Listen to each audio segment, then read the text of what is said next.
এই হরিহরপাড়া যাবি? না ভাই যাবো না। কেন রে? গেলে তো তোরই ভালো হবে, দু পয়সা ইনকাম হবে। না ভাই যাবো না, আমার গাড়ির চার্জ নেই। ভাই ভাগড়ি যাবেন? হ্যাঁ ভাই যাবো। এই কি বললি তুই? তুই এক্ষুনি বললি যে হরিহরপাড়া যাবো না, গাড়িতে চার্জ নেই, আবার বলছিস যে ভাগড়ি যাবো।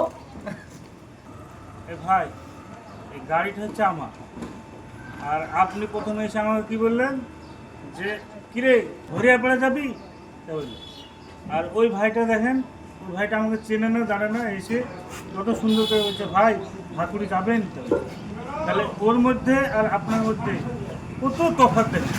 আপনি আমাকে চেনেন না, আমিও আপনাকে চিনি না, তাহলে আপনি হঠাৎ করে এসে কিরে হরিয়ারপাড়া যাবি এইরকম কথা বলছেন। আর ওই ভাইটা দেখুন কত সুন্দর কথা বলছে। ভাই গাড়ি চালায় বলে কি আমরা মানুষ না? দেখুন ভাই, গাড়িটা আমার, আমি কখন কোন দিকে যাব সেটা আমি ভাববো।